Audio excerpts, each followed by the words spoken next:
नमस्कार, मैं हूं आपके साथ कुलभूषण राजदेव और आप देख रहे हैं आज की खबर। बुलेटिन की शुरुआत बड़ी खबर को लेकर के असम से खबर आ रही है, जहां पर यूसीसी विधेयक अब पारित हो गया है। जी हां, असम में यूसीसी विधेयक को पारित कर दिया है। यूसीसी संबंधी विधेयक पारित कर दिया गया है। बड़ी खबर आपको बता दें, असम में अब यूसीसी संबंधी विधेयक पारित, विधानसभा से पारित हुआ है यूसीसी विधेयक।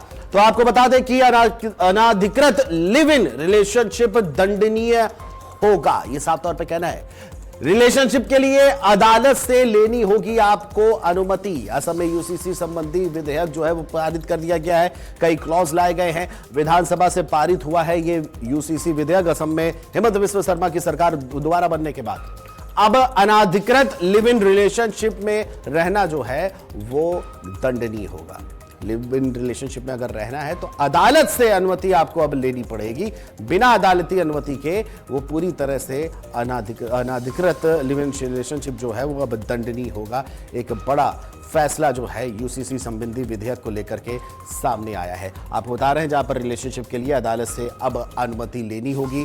अनाधिकृत रिलेशनशिप की बात हो रही है, जिसमें अगर आप अनुमति नहीं लेते हैं, अनाधिकृत लिव इन रिलेशनशिप में रह रहे हैं, तो अब दंडनीय अपराध होगा। यूसीसी संबंधित पारित जो कानून हुआ है असम में, उसके बाद से स्थिति जो है अब बदलती नजर आ रही है। रिलेशनशिप के लिए अदालत से अनुमति लेना अनिवार्य कर दिया गया है।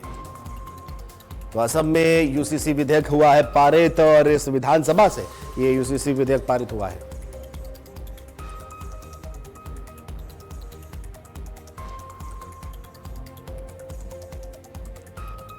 और इसी पर ज्यादा जानकारी के साथ हमारे सहयोगी चिंटू मोनी सैकिया हमसे जुड़ चुके हैं असम से। चिंटू मोनी, आपसे जानना चाहेंगे कि जिस तरह से विधानसभा से पारित ये यूसीसी विधेयक हुआ है, अनाधिकृत लिव इन रिलेशनशिप अब दंडनीय होगा। हालांकि अदालत की अगर अनुमति मिलती है तो शायद इसमें आपको अनुमति मिलेगी, तो भी ये दंडनीय नहीं होगा। क्या कुछ है पूरा ये विधेयक, क्या कहना चाहेंगे इसमें? जी, पहला मुद्दा तो ये है, ये जो यूसीसी आया है, यूनिवर्सल सिविल कोर्ट है, ये जो है इसका पहला मुद्दा तो ये है लिविंग रिलेशनशिप। आप देखिए तो हर एक जगह में लिविंग रिलेशनशिप इतना ज्यादा बढ़ गया है कि कोई इसमें लागू आयन कानून कुछ भी नहीं होता है। तो इसलिए उसको थोड़ा कम करने के लिए, और वो जो अनऑथराइज होता है तो अनऑथराइज को ऑथराइज करना पड़ेगा, अदरवाइज आपको वहाँ दंडनीय माना जाएगा। और तो इसलिए पहला मुद्दा तो इसका यही था, यूसीसी का पहला मुद्दा कि लिविंग रिलेशनशिप को टेस्ट करना है। अगर कोई लिविंग रिलेशनशिप में आना चाहता है तो रहना चाहता है, तो उसके लिए कोर्ट से वो ऑथराइजेशन लेना पड़ेगा।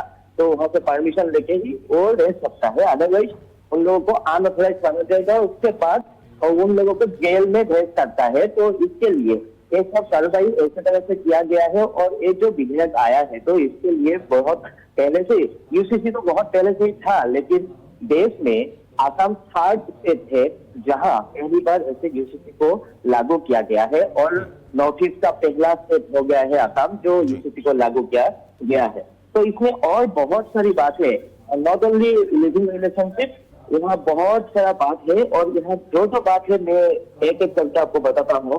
पहले तो जो लोग सेकंड मैरिज करता है, अगर उसका वाइफ रहने के टाइम पे ही, एक वाइफ रहने के टाइम पे जो लोग दूसरी वाइफ लाता है, मतलब शादी करता है, तो उसको ये सेकंड मैरिज होगा तो उसको वो मान्यता नहीं दिया जाएगा। इसके लिए 7 इयर्स का जेल हो सकता है। जो आदमी अगर सेकंड मैरिज उसका पहला वाइफ है उसी टाइम पे और दूसरा शादी भी कर दिया तो वो आदमी को 7 इयर्स का जेल जाना पड़ेगा, ऐसा इसमें वो लाया है। तो ये सब नियम है। सेकंड थिंग, यहाँ और एक बात है, आप देखिए अगर किसी माँ बाप रहने के टाइम पे और उसका कोई किसी का अगर वाइफ है और माँ बाप भी है, तो अगर वो आदमी का डेथ हो गया है, तो देहांत हुआ है, तो उसका जो संपत्ति है, प्रॉपर्टी, यहाँ तो यूसीसी में प्रॉपर्टी का बात भी किया गया है। तो प्रॉपर्टी जो है वो प्रॉपर्टी माँ बाप को भी मिलेगा, नॉट ओनली वाइफ, वहाँ माँ बाप को भी वो प्रॉपर्टी मिलेगा। ये भी बात यहाँ पे लाया गया है। तो उसके बाद आपको एक बात और बताता हूँ, जो लोग बार बार शादी करते हैं, एक वाइफ रहने के टाइम पे और दूसरी बीवी को लाता है, अगर बार बार ऐसा शादी करेगा तो उसको भी यहाँ मान्यता नहीं दिया जाएगा। ये बात स्ट्रिक्ट में बोला है ये यूसीसी में। तो बहुत बात है ऐसा लड़की का शादी का जो साल है वो 18 ईयर्स कर दिया गया है, क्योंकि आसाम पे आप देख सकते हैं बाल्य विवाह होता है, तो इसलिए वो रोज करने के लिए ये 18 ईयर्स का कंपल्सरी बना दिया गया है। आज से ये शुरू होगा। पहले भी आप देख सकते हैं हिमंत बिश्व शर्मा का सरकार जब से हुआ है आसाम में, उसी टाइम से बाल विवाह का ये जो मुद्दा है इसके अगेंस्ट बहुत सारा बार बार ऐसा कानून लाया गया था, लेकिन वो कानून आने के बाद भी ऑपरेशन भी चलता है, पुलिस लगा के ऑपरेशन भी चलाता है, लेकिन छुप छुप के। आप ये बात देख सकते हैं हिंदू लोगों के अंदर में ऐसा बात नहीं है। जो एक कम्युनिटी, यहाँ तो एक कम्युनिटी को टारगेट किया गया वाला एक विरोधी बोल रहा है, लेकिन आप देख सकते हैं कि कम्युनिटी टारगेट देश नहीं है, लेकिन एक कम्युनिटी को आप हमेशा देखिए तो कम्युनिटी में ऐसा चलता है कि बाल विवाह इन लोगों के अंदर होता ही, तो इसलिए उसको रोक करना चाहिए, उसको प्रिवेंट करने के लिए यूसीसी बहुत इंपॉर्टेंट था आसाम के लिए, क्योंकि आसाम का जो पॉपुलेशन है वो पॉपुलेशन ऐसी तरह बढ़ गया है, तो उसको प्रिवेंट करने के लिए कुछ ना कुछ करना बहुत जरूरी था। तो इसका पहला मुद्दा शायद यही यूसीसी होगा, और यूसीसी के कारण अभी से जो जंग शुरू होने वाला है, आप देखते रहिए आसाम पे और क्या क्या होने वाला है।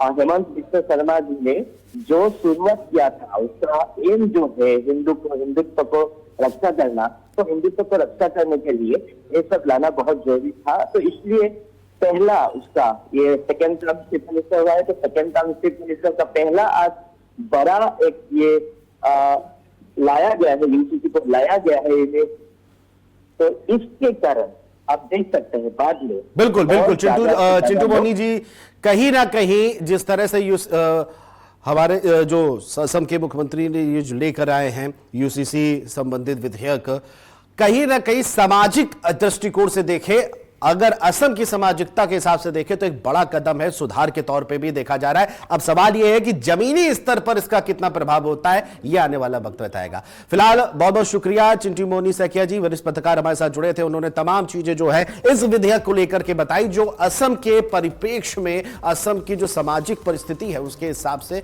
कितना आवश्यक था।